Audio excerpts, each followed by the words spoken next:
ধরতে পারিয়ে দেবা, জড়িয়ে ধরে দেবা, সোজা বাড়ি নিয়ে যাও।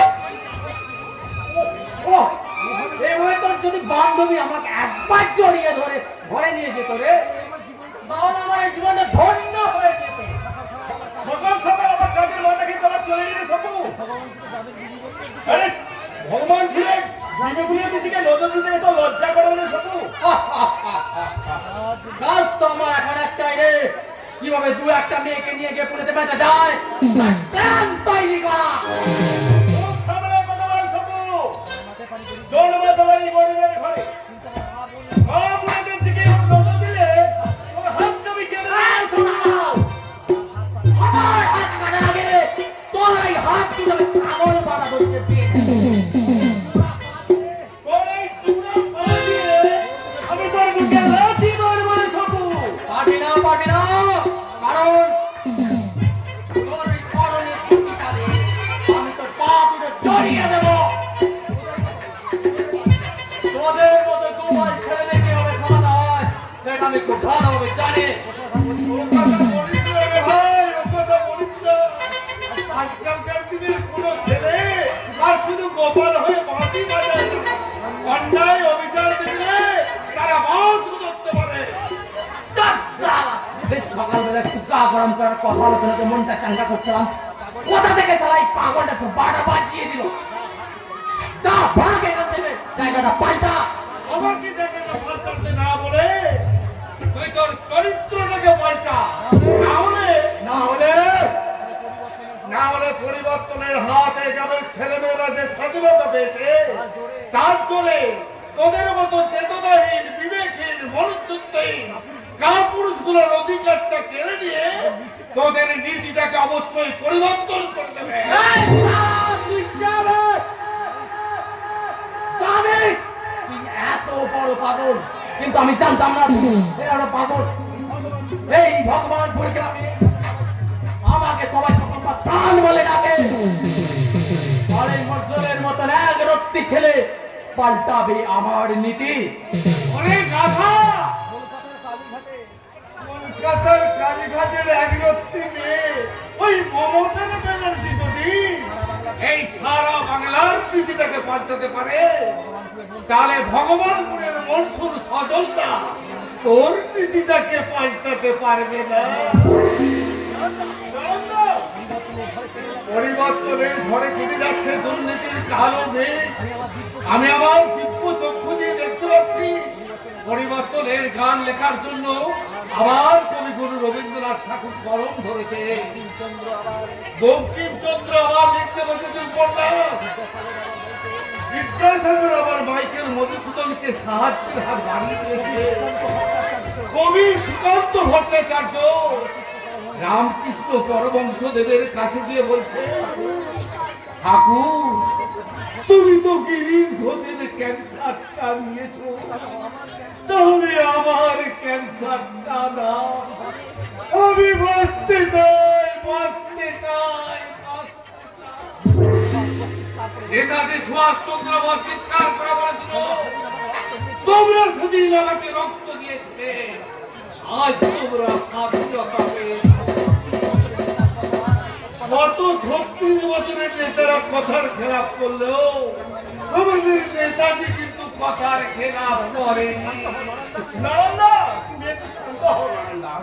শান্ত হতে আমি চাইতে মনসুর, শান্ত হতে চাই, কিন্তু শান্ত হতে পারি না।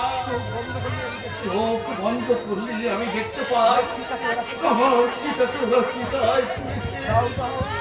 দাও দাও করে চিতার আগুনটা জ্বলে উঠল, আর সেই আগুনে আমার সীতা পুড়ে ছাই হয়ে গেল।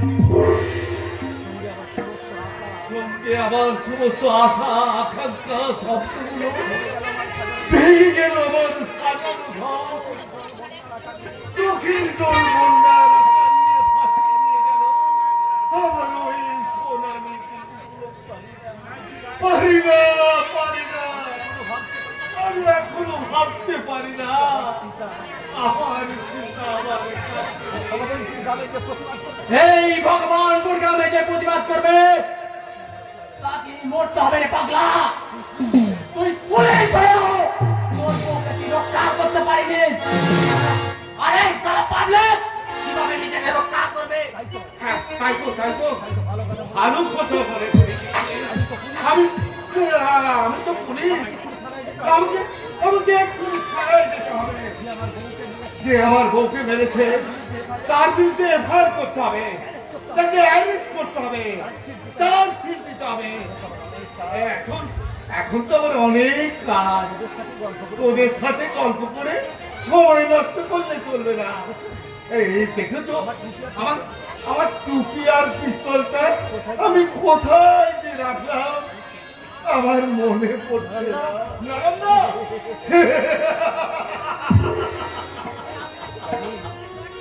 এই জানি প্রতিদিন ডিউটিতে বেরোবার সময় আমার টুপি আর পিস্তলটা আমি কোথায় যে রাখতাম আমার মনে থাকতো না। আর সীতা এসে আমাকে হাতে টুপি আর পিস্তলটা ধরিয়ে দিয়ে বলতো, তুমি তাড়াতাড়ি এসো, আমি তোমার অপেক্ষায় রইলাম।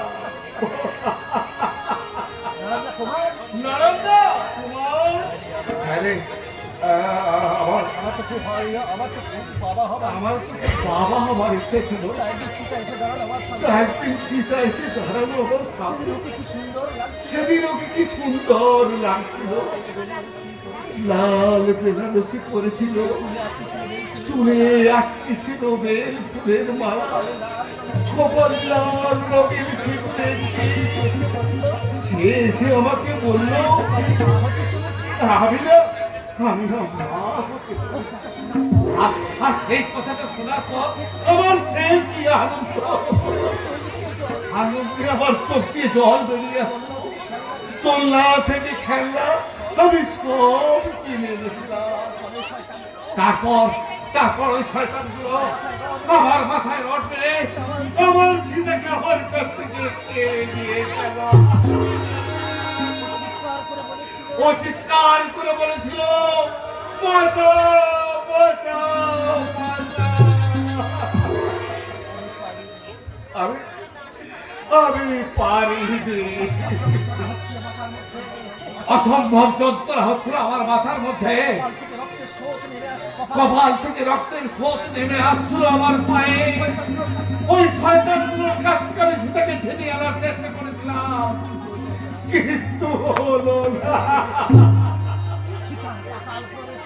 সীতার পাতাল প্রবেশ হয়ে গেল। রাবণ পাগল পদক্ষী দিয়ে রাজত্ব ছাড়ল।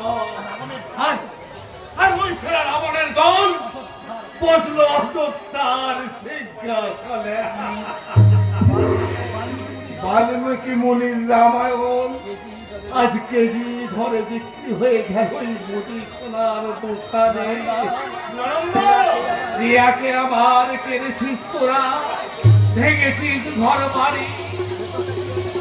একথা কি আমি জীবনে মনে কখনো ভুলিতে পারি? আদিম হিংসা মানবিকতা আমি যদি কেউ হই, স্বজন হাজার শ্মশানে চলে পিতা আমি জানবো, পিতা আমি জানবো।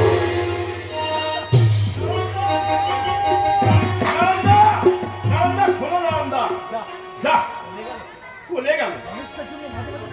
মানুষটার জন্য মাঝে মাঝে খুব কষ্ট হয়। সীতা বৌদি মারা যাওয়ার পর থেকে দিন দিন নারায়ণদার মাথাটা বড় খারাপ হয়ে যায়। ওই পাগলটার কথা চিন্তা না করে তুই তো নিজের কথা ভাবরে মর্জন। আমার কথা না শুনলে তুই ওই সীতার মতো মরবি। এই দুটো ছাগল নিয়ে আর টেনশনি করে তোকে খেতে হবে না। যেমন সীতা ছিল তেমনি কলি যুগের হাসি রানী লক্ষ্মীবাই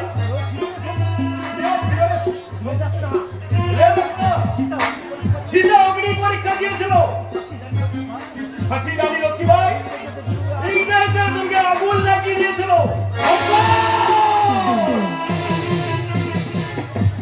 ওকে তোর বাবা মারলো তো আল্লাহর কাছে যাওয়ার ব্যবস্থা করতে হবে দেখছে। তুই যদি আমিও বাধা দেখুন আমরা গেলে তোর কেরিয়ে দেবে সব।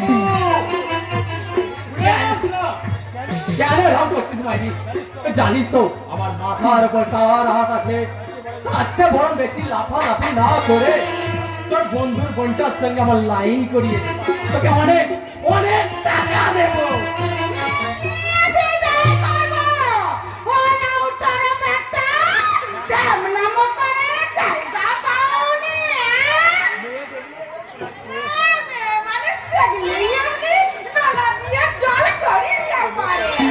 করেছে এতক্ষণ পাগলটা 12টা বাজালো, এবার ওই ভট্টাচ্ছি বাড়ি বুড়িটা এসে হাজির হয়েছে। ঘাট হয়েছে ঠাম্মা। আমি যাচ্ছি।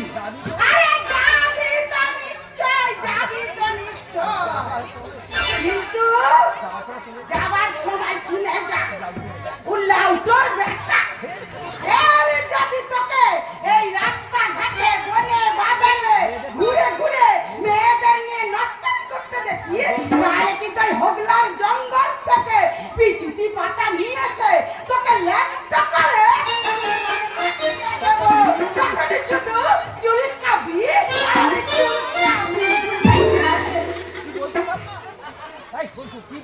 কি বলছো ঠাম্মা? আচ্ছা আমিও হাল ছাড়ব না।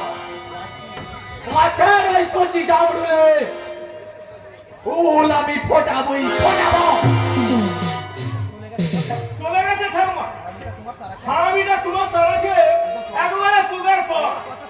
ওর কথা ছাড়, এখন তুই বলতে কি সাত সকালে এই পুকুর পাড়ে ঘুরঘুর করছিস কেন? আর বলো না, হ্যাঁ চিকু গো চিকু। কে? তোর এই ঢামনা ছাগলটা? হ্যাঁ গো হ্যাঁ, হ্যাঁ। এই ঘাস খাতে নদীর ধারে নিয়ে এসেছিলাম। এই বড়িটা একটানে খুলে নিয়ে সেই যে পালালো, আর কার খেতে ঢুকে কার সর্বনাশ করছে আর সেই জানে। ওরে আমার সোনা মানা, তিন কুড়ি কাঠ আমার এগিয়ে গেছে বুঝেছিস? বাকি আছে মাত্র আর 2 কুড়ি। তোর থেকে না আমি দুর্গে পুজো অনেক দেখেছি, আমার চোখকে তুই ফাঁকি দিতে পারবি না। ছেড়ে কাজ, ছেড়ে কাজ, ছেড়ে কাজ। ছেলেটা শুনবে মানে তুমি চিকুর জন্য অপেক্ষা করছো না জাদু? তুমি ওই ছোড়াটা মানে ওই বাড়ি বাড়ি গিয়ে যে চিঠি বিলি করে, ওই যে কি জানো নামটা?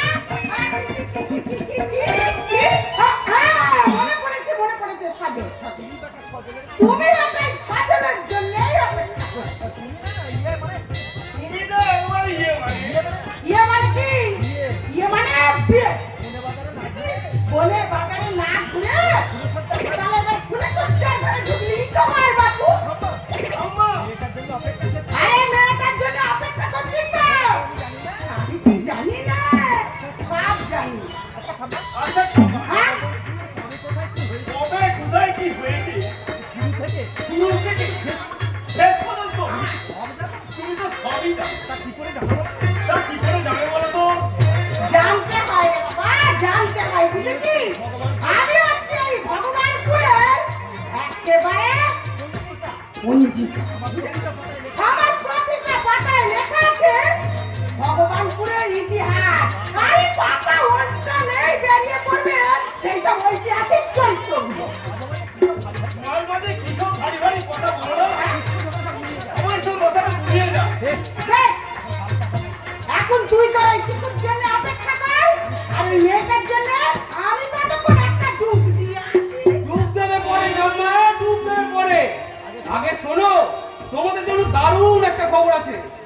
নে ভাই, এই যে তোর হৃদয়ের বন্ধু আত্মীয় একেবারে এসে গেছে। এবার তোরা গল্প কথা বল। আম্মা তুমি যখন উল্টো পাল্টাই বলছো, তাহলে আর খুশি খবরটা দেবো না। আরে ঢামঢামি না করে এবার বলো তো তোমার কি খুশির খবর? সে আসছে। সে মানে কে? যে ছোটবেলায় তোমার পানের পাটা লুকিয়ে রাখতো, ব্যাপারটা লুকিয়ে রাখছো? যে ছোটবেলায় তোমার টিফিন বাক্স থেকে টিফিন চুরি করে খেত, চুরি ছোটবেলায় দৌড়ে যেত আম বাগানে আম চুরি করার জন্য, বুঝেছি। যে ঠাম্মার কোলে মাথা রেখে রাজা রানীর গল্প শুনতে শুনতে ঘুমিয়ে পড়তো। আচ্ছা, এবার বুঝতে পেরেছি। ফুলকি। হ্যাঁ ঠাম্মা, হ্যাঁ, ছোট মন ফুলকি আজ বাড়ি ফিরছে। ফুলকি ফুলকি আসছে। হ্যাঁ রে হুজুর, হ্যাঁ, লন্ডন থেকে কম্পিউটার নিয়ে কাজ করে ফুলকি বাড়ি আসছে। এসব কি বলছিস তুই? ঠিকই বলছিস, আমরা ঠিকই বলছি। আজই ফোন করেছিল, লন্ডন থেকে আসছে মুম্বাই, মুম্বাই থেকে কলকাতা, কলকাতা থেকে ট্রেনে করে সোজাই ভগবানপুর আসছে ফুলকি। আর আমার যে কি আনন্দ হচ্ছে না। তোর বাবা মা মরে যাওয়ার সময় তোকে বলেছিল সবাই ছেলে মেয়ে মানুষ করে, আর তুই তোর বোনকে মানুষ করবি। আর আজ সেই ছোট্ট কুর্তি মানুষের মতন মানুষ হয়ে সে বিদেশ থেকে দেশে ফিরে আসছে। এটা কি তোর কম আনন্দ রে বাবা? আমি পেরেছি, এটা কি কম আনন্দ? আমি পেরেছি ঠাম্মা, আমি পেরেছি। আমি আমার বাবা মাকে দেওয়ার কথাটা রাখতে পেরেছি। আমার আনন্দ তো কম হচ্ছে না। কতদিন পরে আমার সব থেকে প্রিয় বন্ধু আবার আমি তাকে দেখতে পাবো, কাছে পাবো। কত গল্প যে জমে আছে। তোমরা যাও, সারা ভগবানপুরকে জানিয়ে দাও যে ফুলকি আসছে। হয়তো ওরা ঘাটে চান করছে। ও ঘটনের বউ, আমার ছেলে না। আরে তোমরা সবাই শোনো, আমাদের ছেলে ছোট্ট ফুলকি আসছে। ও সোনামুরদি, আমার চাচা, বলোই দাদা, তোমরা শোনো। আমার বন্ধু ফুলকি এই ভগবানপুরে আসছে।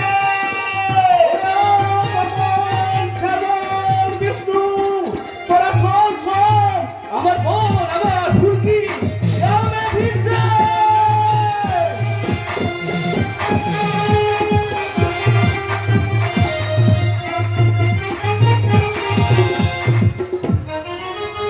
কে আসছে না আসছে আমি জানি না, তবে আমার এই পোশাকের দুটো পকেটকে ভর্তি করতে, আমার এই ভবিষ্যৎকে উজ্জ্বল করতে আর সুখে সংসার করতে আমি চলে এসেছি এই বিলাস বর্মনের বাড়ি। কোথায় আছে না লাগে টাকা দেবে গৌরী সেন, কিন্তু আমার ক্ষেত্রে একটু আলাদা। লাগে টাকা দেবে ওই বিলাস বর্মন। আপনার ক্ষেত্রে কেন বলছেন স্যার? এই শালা আমাদের মতো বাপে খোলানো মায়ে তার ওই লাঙ্গল মাঙ্গল তো বাঁচিয়ে রেখেছে বিলাস বাবুই। আরে ঠিকই তো বলেছে রে ভাই, এই বিলাস বাবু আছে বলি তো দুটো হাঁড়ির ভাত পেটে খেতে পাচ্ছি। আপনি এমন ভাবে কথা বলছেন যে সরকার আমাদেরকে মাইনেই দেয় না, শুধু বিলাস বাবুর টাকাতেই আমরা সংসার চলছে। আর আপনি তো মশাই বলেছেন কার মাস গেলে মাসের কাছ থেকে মাইনাও নিচ্ছেন, ওর বিলাস বাবুর কাছ থেকে ঘুষও নিচ্ছেন। ওটা ভাই একদম ঘুষ বলবে না বলে দিচ্ছি। এই ঘুষ শব্দটায় আমার একটু আপত্তি আছে। আরে শুনতে কেমন খারাপ লাগে না? এই যে একের পর এক রেল দুর্ঘটনা হচ্ছে, তাতে ছয়ে ছয়ে মানুষ মারা যাচ্ছে। কতই যাচ্ছে তো, কত মালখোর নেশাখোর চুল্লুখোর বিষ মদ খেয়ে মারা যাচ্ছে। এই তাদেরকে সরকার পক্ষ টাকা দিচ্ছে, ওটা কি ঘুষ? না না না না না, ওটা ঘুষ নয়, ওটা হলো এই দক্ষিণেশ্বর থেকে তারাপীঠ যেখানেই যাবে লাখ লাখ মানুষ মায়ের কাছে হাত জোড় করে বলছে, মা আমাকে এটা দাও, মা, মা গো আমাকে সেটা দাও। এই বলে বাক্সে 15 টাকাটা দিচ্ছে। এটা কি ঘুষ? না না না, এটা ঘুষ নয়, এটা হলো প্রণামী। জনগণ নিলে ঘুষ নয়, আরে ভগবান নিলেও ঘুষ নয়। সালা এই ঘুষ শুধু পুলিশের বেলায়। আপনার মতো খচ্চর লোক আর দুটো দেখে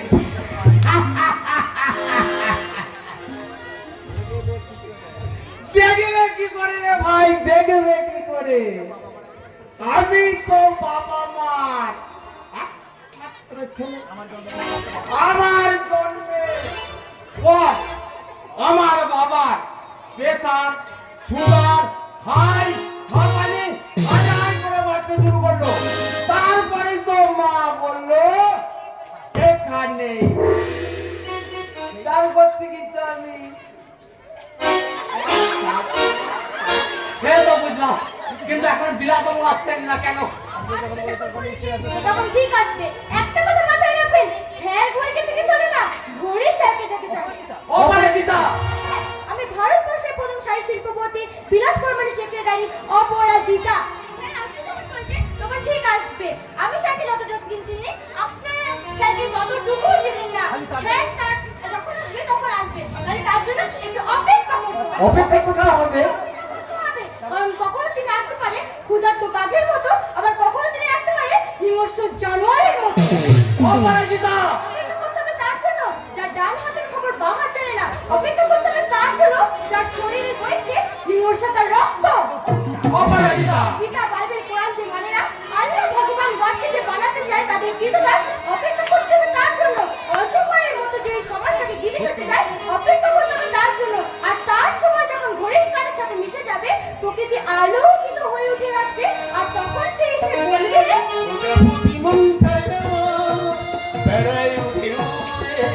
পিছে করি যাই চলে যাই শহর থেকে দূরে, এই শহর থেকে দূরে, এই শহর থেকে দূরে। বিলাসবাবু, এতদিন আপনাকে দেখছিলাম খুব টেনশনে ছিলেন, অথচ কেন ছিলেন সেটা জানি না, কিন্তু আজ এত আনন্দ, এত খুশি। আপনাকে দেখে মনে হচ্ছে পৃথিবীর সমস্ত ঐশ্বর্য যেন আপনার হাতের মুঠোয় চলে এসেছে। তাদের এই দেহটা এক মুঠো সাদা ছাই হবে, সবই তো পিছে পড়ে রবে, থাকবে না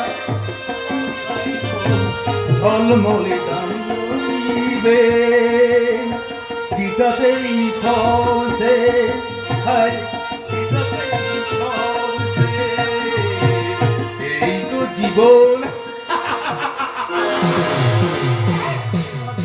কি ভাবছেন আমি কেন গান গাইছি? আরে টেনশন করার জন্য গান গাওয়াটা খুবই জরুরি।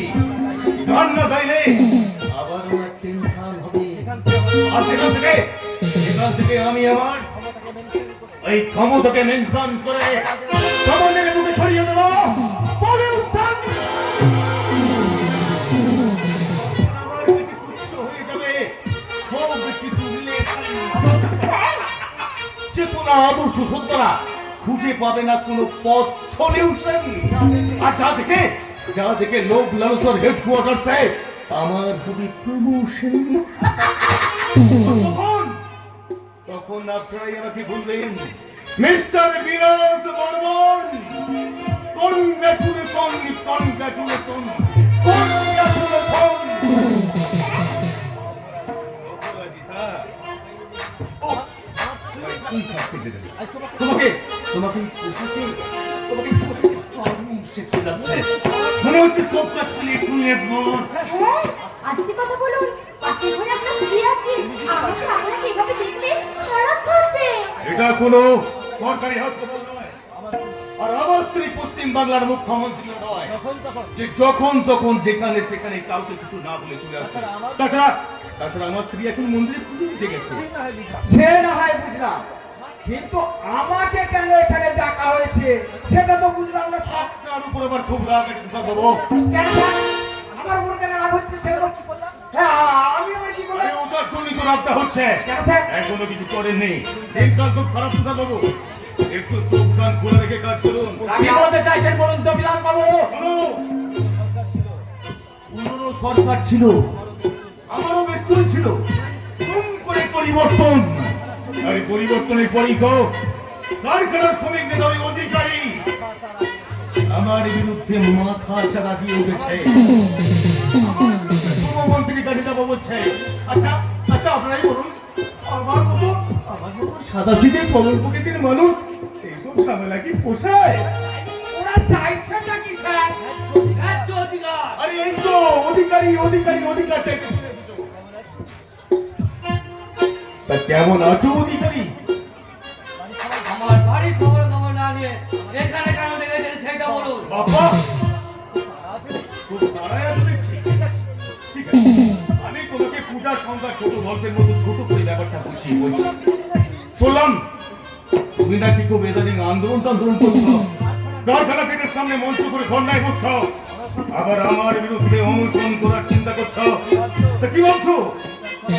বিধানসভার তৃণমূল বিল পাস হয়ে গেছে বলে ধরে নিচ্ছ আমার কাছে তোমার বিল পাস হয়ে যাচ্ছে? সে আপনি যাই বলুন মালিক, আমাদের ন্যায্য পাওনা আমাদের দিতে হবে। রান্না গ্যাস থেকে কাঁচা লঙ্কা সবজি সমস্ত দাম বেড়েছে, কিন্তু অথচ গত 20 বছর আগে ধার্য করা মাইনে একই আছে। ওই টাকাতে আমাদের সংসার চলবে না। সংসার তোমার কে কে আছে অধিকারী?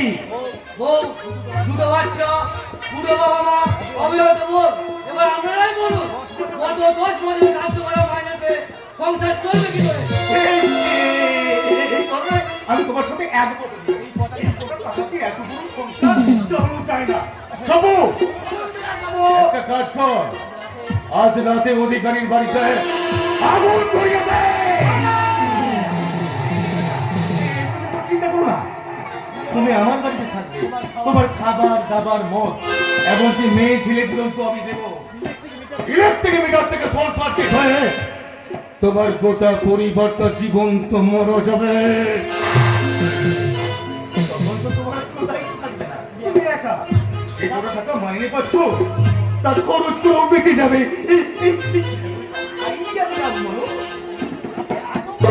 আপনি এত বড় শয়তান! দেখেছো, আমাকে শয়তান বলছে। আরে আরে আমি তো তোমার ভালোর জন্য একটা সুন্দর আইডিয়া দিলাম। আরে, অধিকারে আমি যদি আমার জামাটা খুলি তাহলে দেখবে আমার বুকের ফাইন বোর্ডে লেখা হয়েছে চোরের বাচ্চা এখানে এখানে অনিচ্ছুকভাবে শয়তানি সাপ্তাহিক করা হয়, আমার কোনো শাখা নেই। কি বুঝলে? বুঝলাম, আর বুঝলাম বলেই বলছি, এই শ্রমিক কিষাণ আন্দোলন করুন কামনা করে না। আমাদের প্রতিবার চলে উঠবে। কি ছেলে মানুষ মনে যায়? পাঞ্জাবাদের বাবু, ওনার সাথে পাঞ্জা লড়াটা কি ঠিক হচ্ছে? হ্যাঁ, সামনে মারবেন আর সবার টাকাও মারবেন।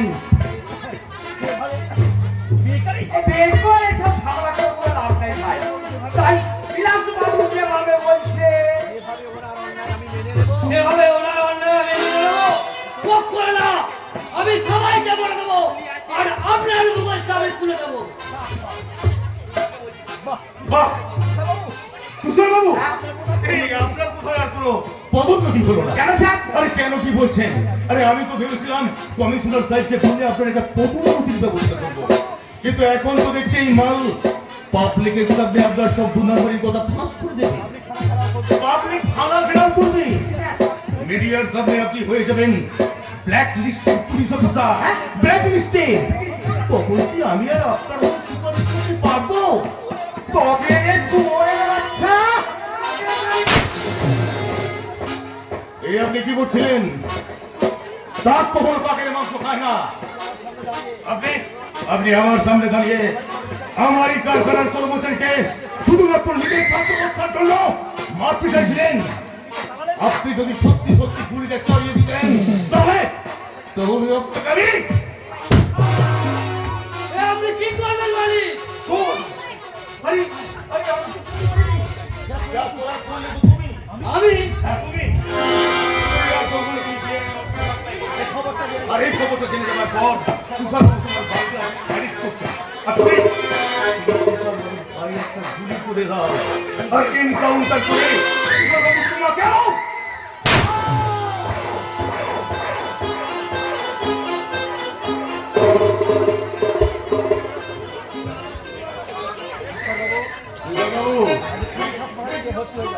আপনি যে পুলিশ হাসপাতালে ভর্তি হয়ে যান, টাকা আপনার বাড়িতে পৌঁছে যাবে। ঠিক আছে, আপনি কয়েকটা অস্ত্র দিয়ে ওর বডিটাকে ভোটলার জঙ্গলে ফেলে দিয়ে আসুন। আমি রিপোর্টটা সেইভাবেই লিখছি। ঠিক আছে, এই নিন আমার পিস্তলটা, সাবধানে থাকবেন। আর কেমন আছেন একটা SMS করে আমাকে জানিয়ে দেবেন। সত্য নেব জয়তে দেহাত পায়ে গুলিটা লেগেছে, তা না হলে আপনাকে একটা শর্টাঙ্গে প্রণাম করে যেতাম।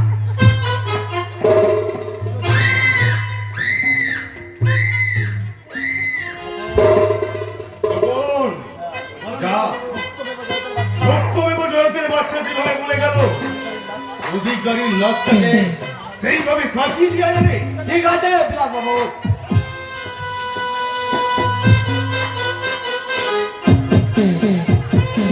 এগোটা নেই, অধিকারীর জন্য তো একটা বড় করে সাধ্য শান্তির ব্যবস্থা করতে হবে। আরে যতই হোক আমার কারখানার কর্মচারী বলে কথা। সে তো নিশ্চয়ই। যাও, তুমি বরং অফিসে বসে সাধ্যতে কাদের কাদের নিমন্ত্রণ করবে তার একটা লিস্ট তৈরি করে ফেলো। ওকে স্যার, এক্ষুনি যাচ্ছি।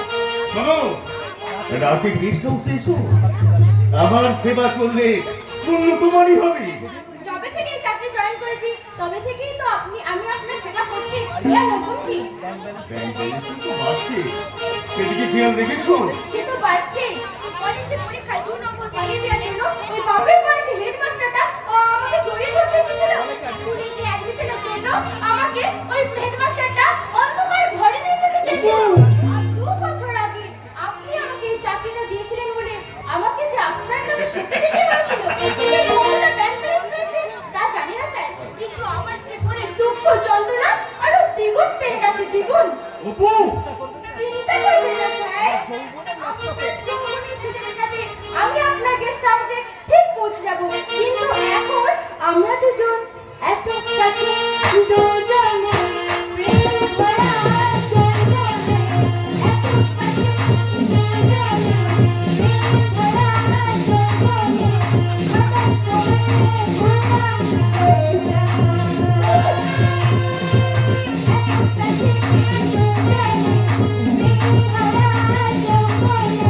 হঠাৎ করে ভুললাম হয়ে যায়।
আমি কিরকম কম্পিউটার রাইট রক্ষিতা পুষেছি কিন্তু তোমার দুটো নেই। কারো চোখ খারাপ হয়ে ডাক্তারগুলি প্রশ্ন করতে, কারো পেট খারাপ হয়ে ডাক্তার আমার চরিত্রই খারাপ। ওই ডাক্তার বলেছে মেয়ে ছেলে খেতে আরে চলো তো অনেক টাকা তাই তো এই ভগবানপুরের সমস্ত মানুষগুলো রক্ত জল করা পয়সা আমি ছিনিয়ে নেই।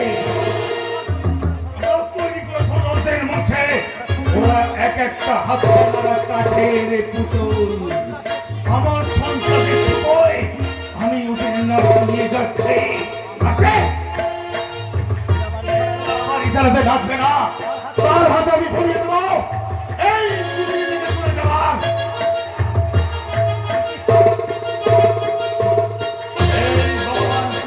কথা আমি এই বিরাট পর্বতটা চাই, তাই হয়।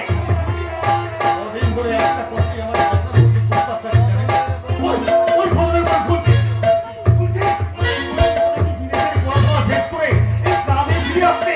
আরে বাবা, তোমার এই গ্রামের একটা মানুষের মতন সহজ সরল হবে না। ও যদি আমার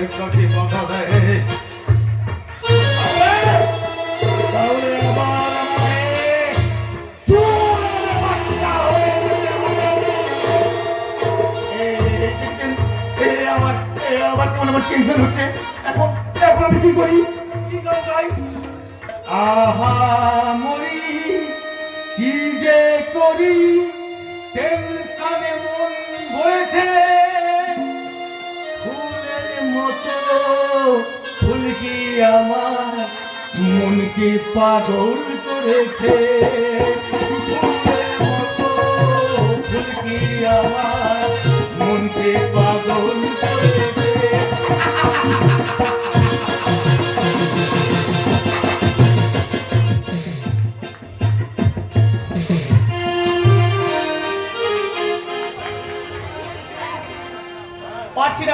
পারছি না আমি আর এক মুহূর্ত অপেক্ষা করে থাকতে পারছি না। আজ ফুলকি আসছে, এই কবছর শুধু ওকে ঘরেই কথা বলেছি, আজ ওকে দেখার জন্য মনটা ছটফট করছে। ভালোবাসার জোয়ারে নিজেকে ভাসিয়ে নিয়ে যেতে ইচ্ছে করছে। দেখিস বাছা, দেখিস। সাঁতার না জানলে কিন্তু একেবারেই ডুবে যাবে। ও ঠাম্মা, তুমি না একটা জাতা। এই বেশ নিজেকে রোমান্টিক করে তুলেছিল, আর কথার মধ্যে কথা বলে দিনেতে সমুদ্রের ভরসা বাজিয়ে। ও মা! তুই জেগে জেগে স্বপ্ন দেখছিলি বুঝি? তা কার স্বপ্ন দেখছিলি বাছা? যাদের স্বপ্ন যাদের স্বপ্ন! হ্যাঁ ঠাম্মা, হ্যাঁ। আমি স্বপ্ন দেখছিলাম দিনের প্রখর আলোর তেজ কাটিয়ে রাতের সিদ্ধতা নেমে এসেছে এই পৃথিবীর বুকেতে। জ্যোৎস্নার আলো অন্ধকার রাতকে করে তুলেছে মায়াবী। কোটি কোটি তারা গাইছে প্রেমের গান। নীলাকাশের কাছে ধরা দিয়েছে চাঁদ। আর ওই নীলাকাশ নিজেকে সামনে রাখতে না পেরে চাঁদকে জড়িয়ে ধরছে।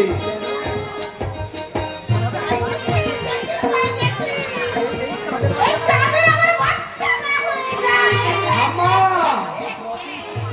যাদের তুমি ঠাম্মা বলে ঠকতে লাগে কেন? আমি বেশ ভালো বুঝতে পারছি। মুরগির সাথে তোর বিয়েটা খুব তাড়াতাড়ি দিতে হবে। সত্যি ঠাম্মা, ফুলকিকে ছাড়া আমি বাঁচব না। এই কটা বছর শুধু ওর সাথে ফোনেই কথা বলেছি। আর আর ফুলকির কথা চিন্তা করে করে আমার খিদে ঘুম সব চলে গেছে। বাবা কি বলি? একটা খবর বলতে ভণ্ড ভণ্ড করে দেওয়ার মতো বাবা একটা চরম কাল বৈশাখী পূর্বাভাস আমি দেখতে পাচ্ছি বাবা সেই সম্ভব সপ্তবার, কারণ তোরই জন্য অপেক্ষা করছে সেই চরম কুসংবাদ। বাবা এসব তুই কি বলছিস খোকা? ঠিকই বলছি মা। সদর আর ফুলকির বাবা অপরে ছিল আমার ছোটবেলার বন্ধু। অপরে যখন আমার ভাই আসতো তখন ওর সঙ্গে আসতো সেই ছোট্ট ফুলকি। আমাদের শিশুটা তখন খুব ছোট্ট ছিল। ওরা দুজনে মিলে গর্ব খেলা করত। আর সেই তাদের দেখে তোরা খুব হাসতিস। তুই ছোট বাবুসকে বলেছিলি যে ফুলকির বিয়ের বয়স হলে ফুলকির সাথে আমাদের শিশুর বিয়ে দিয়ে দিবি। হ্যাঁ বলেছিলাম, কিন্তু ফুলকি বাবা বলো বলো তুমি চুপ করে গেলে কেন বাবা? আমাকে থামিয়ে দিয়েছে সিদ্ধার্থ।